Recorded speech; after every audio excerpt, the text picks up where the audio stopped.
Xavi Alonso has been sacked by Real Madrid. আমার এই কথাটা শুনে আপনাদের অনেকে এখন কমেন্টে লিখবেন যে না ভাই ও স্যাক হয় নাই, ও নিজে থেকে লিভ নিছে। But that's not the whole point, right? আমাদের এখন কথা বলা উচিত যে Xavi Alonso কেন টিমে আর নাই। Right now Xavi Alonso is not associated with Real Madrid any more. But কেন? আমাদের এখন কথা বলা উচিত না যে সে স্যাক হয়েছে নাকি সে নিজে থেকে গেছে। সেটা ভিন্ন, যদি আপনি ট্রলমল করতে চান সেটা ভিন্ন কথা। বাট আসলে আমাদের কথা বলা উচিত যে কেন এই জিনিসটা হয়েছে। দেখেন, Xavi Alonso কিন্তু মোটো কোনো খারাপ কোচ না, বা সে ইনএক্সপিরিয়েন্স কোনো কোচ না যে তাকে আচমকা থেকে ধরায় নিয়ে আসা হয়েছে। Xavi Alonso এমন একটা কোচ যাকে নিয়ে কেস স্টাডি করা উচিত। কেন কেস স্টাডি করা উচিত?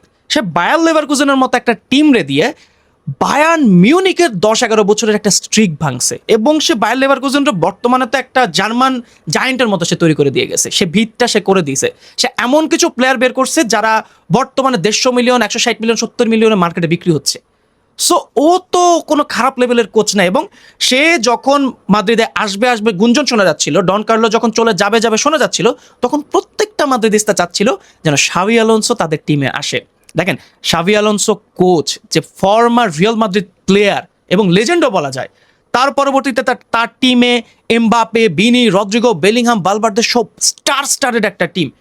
আমি পার্সোনালি অনেক ভয় পাচ্ছিলাম যে লাস্ট সিজন খুব একটা ভালো জানে রিয়াল মাদ্রিদের, বাট এই সিজনে তারা কিছু একটা করবে, এবং শুরুতে তারা সুপার স্টার্ট করছিল।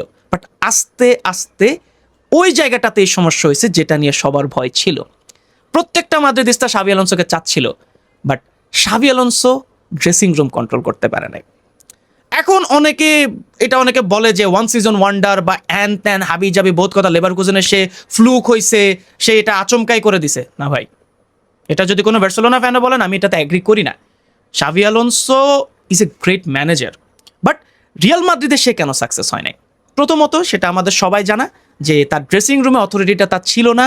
ড্রেসিং রুমে তার উপর অন্য কাউকে প্রাধান্য দেওয়া হচ্ছিল বেশি, প্লেয়ারদের কথা। এবং সেটা এখন এই কিছুক্ষণ আগে আমি একটা রিপোর্টে শুনছি যে সে নিজের নাকি বলছে বোর্ডরে যে আপনাদের প্লেয়াররা এতটুকু পাওয়ার দেওয়া উচিত না। এক্স্যাক্টলি।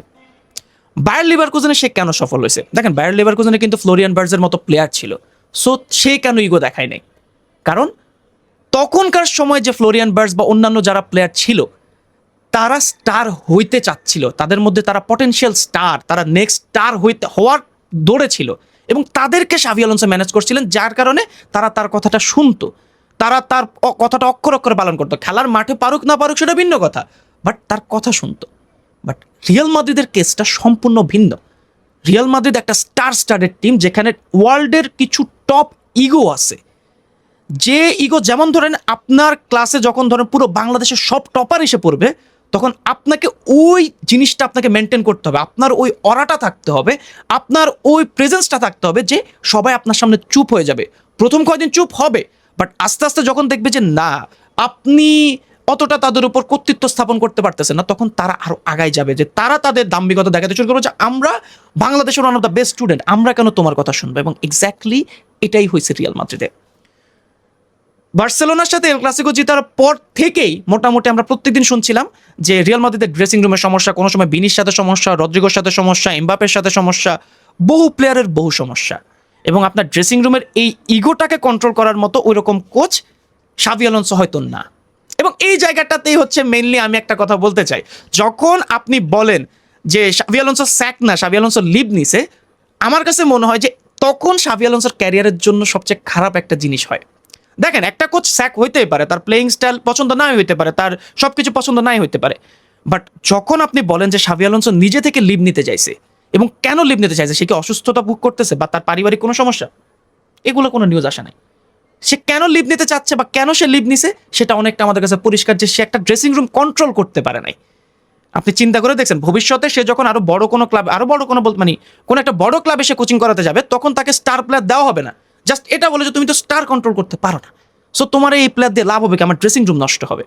সো এই জন্য আপনারা যারা বলতেছেন যে Xavi Alonso লিভ দিয়েছে, সেটার থেকে বলেন যে ঠিক আছে, Xavi Alonso স্যাকই হয়েছে, কারণ রিয়াল মাদ্রিদ ওই লেভেলের ক্লাব।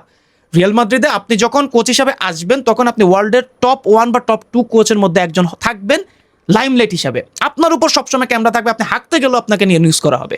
সে জায়গায় আপনি শুধু যে চ্যাম্পিয়ন হবেন জিনিসটা এমন না, আপনাকে একটা ইগোইস্টিক ড্রেসিং রুম আপনাকে কন্ট্রোল করতে হবে, যেটা অবশ্যই ভালো জিনিস। কারণ রিয়াল মাদ্রিদের কনসেপ্টে এরকম যে তারা স্টার প্লেয়ার আনে, তারা গ্যালাক্টিকো নিয়ে আসে। তো ওই গ্যালাক্টিকোকে কন্ট্রোল করার মতো কোচ হইতে হবে আপনাকে। জিনেদিন জিদান, আপনি কার্লো আনচেলত্তি, এদের মতো আপনাকে প্রভাবশালী হইতে হবে। অ্যাজ এ প্লেয়ার আপনি অনেক ভালো, অ্যাজ এ কোচ আপনাকে ওই কন্ট্রোল জিনিসটা রাখতে হবে, যেটা শাবি আলোনসো রাখতে পারে নাই। এবং এই জায়গাটাতে আমি রিয়াল মাদ্রিদের বোর্ডেরও আমি একটা দোষ দিব, কারণ আপনি যখন আপনার কোচরে আপনি যখন ওই কর্তৃত্বটা দিবেন না, তখন এই জিনিসটা হবে। এখন সামনে যে কোনো কোচই আসুক, এখন যে ধরেন বর্তমানে যে কোচটা আসছেন, যে এটাও কিন্তু রিয়াল মাদ্রিদের এক্স প্লেয়ার, এবং তিনি অনেক দিন ধরে রিয়াল মাদ্রিদের সাথে কাজ করতেছেন। রিয়াল মাদ্রিদের এইজ লেভেল থেকে, রিয়াল মাদ্রিদ বি টিম মানে কাস্তিয়া থেকে শুরু করে এখন এসে মেইন টিমের কোচ হয়েছেন। অনেকটা পেপ গার্দিওলা ভাইব দিচ্ছে আমাকে। যাই হোক, সো ওনাকেও ওই প্রেজেন্সটা দিতে হবে, ওনাকে ওই কন্ট্রোলটা, ওই সাপোর্টটা দিতে হবে বোর্ড থেকে, যে কোচ যেটা বলছে সেটাই হবে। এই জায়গাটাতে আমি একটু বার্সেলোনার পক্ষে একটু সাফাই গাই। দেখেন আমাদের কোচকে হ্যান্সি ফ্লিকরে যদিও কোনো সাইনিং দিচ্ছে না, বা সাইনিং দিতে পারতেছে না যে এমনটা না, দিতে পারতেছে না আমাদের বোর্ড, বাট তার ওই কর্তৃত্বটা দিছে যে ড্রেসিং রুমে কি করবে সেটা সম্পূর্ণ তোমার উপর। আপনি দেখবেন মাঝে মাঝে এমন কিছু ইম্পর্টেন্ট গেম আছে যেখানে আমাদের রাফিনা নাই, যেখানে আমাদের লামিন ইয়ামাল নাই, কোনো ইনজুরি আপডেট নেই, বাট সে নাই। কেন নাই? কারণ সে ট্রেনিং সেশনে লেট করে আসছে। সো ওই জায়গাটাতে হ্যান্সি ফ্লিকের কাছে ফুল কর্তৃত্ব আছে যে আমি আজকে তোমার বেঞ্চ করাবো, এখানে কেউ কিছু বলতে পারবে না। বাট সেম জিনিসটা যদি শাবি আলোনসো রিয়াল মাদ্রিদের ট্রেনিং সেশনে করতো, দেখতেন যে কি হয়ে যায়। আপনি এমবাপেকে এভাবে করে আপনি বসাইতে পারবেন না, সে ওয়ার্ল্ডের এখন টপ 1 বা 2 প্লেয়ারের মধ্যে একজন। সো আপনি ওই প্লেয়ারটাকে এভাবে আপনি মানে ওর কাছে তখন এটা অপমান মনে হবে। বাট একজন কোচ কিন্তু ওই জিনিসটা রাখা উচিত, ওর ওই কন্ট্রোলটা থাকা উচিত টিমের উপর, যে আমি যেটা বলবো সেটাই আখিরি কথা, আমার সাইনিং হোক বা না হোক সেটা ভিন্ন কথা। এখন দেখেন, যেটা আবার আরেকটা নিউজ শুনছি যে ফ্লোরেন্তিনো পেরেস তার পারফরমেন্স বা সুপার কোপা হারার পর তারকে নিয়ে আর বেশি কিছু জিনিস ভাবতে পারতেছে না, তার ট্রেনিং সেশন বা তার পারফরমেন্সের উপর সে খুশি না। বাট এই জায়গাটাতে দেখতে হবে যে শাবি আলোনসোকে কিন্তু এই 6 মাসের জন্য রিয়াল মাদ্রিদ আনে না, শাবি আলোনসোকে একটা প্রজেক্ট দাঁড় করানোর জন্যই আনছে। শাবি আলোনসো যখন এই টিমে আসছে তখন সে আস্তে আস্তে নিজের টিম বা সে তার নিজের প্রেফারেন্সের প্লেয়ারগুলোকে আনা স্টার্ট করতেছিল। মাস্তানতুনোকে আনছে, এরপরে সে ট্রেন্ডকে আনছে, আনতে আনতে তাকে দিয়ে প্রজেক্ট বিল্ড করানোর ট্রাই করা হচ্ছিল। বাট দেখেন এখন বলা হচ্ছে যে এটা, বাট আমরা সবাই জানি যে ড্রেসিং রুমের জন্যই মেনলি জিনিসটা হয়েছে। এখন দেখেন অনেক বার্সেলোনা ফ্যান আছে যারা অনেক কথা বলবে। আমি পার্সোনালি আমি খুব বেশি হ্যাপিও না, খুব বেশি স্যাডও না। আমার শাবি আলোনসোর জন্য খারাপ লাগতেছে, বাট রিয়াল মাদ্রিদে কি হচ্ছে আই ডোন্ট কেয়ার।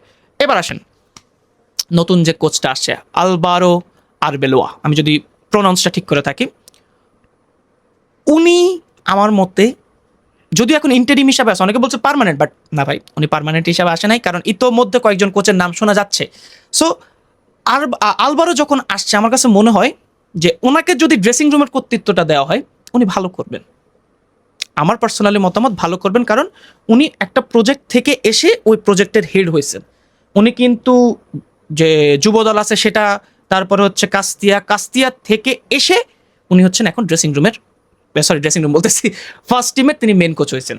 এবং উনি যদি পারফরমেন্স ঠিক রাখেন তাহলে ওনাকে পার্মানেন্ট করা হবে, বাট আমার যতটুকু মনে হয় উনি এখন পার্মানেন্ট না। এবং এই সিজনটা যদি কোনো মতে কাটায় দেয়, বিশ্বকাপের পরে এসে নতুন কোচের দিকে আসবেন। এখন অনেকজনের নাম শোনা যাচ্ছে, এনজো মারেস্কার নাম শোনা যাচ্ছে, ইয়োগেন ক্লপের নাম শোনা যাচ্ছে, অনেকের নাম শোনা যাচ্ছে। বাট আমার কাছে মনে হয় যে আপাতত রিয়াল মাদ্রিদ এখন কোনো ডিসিশন নেবে না।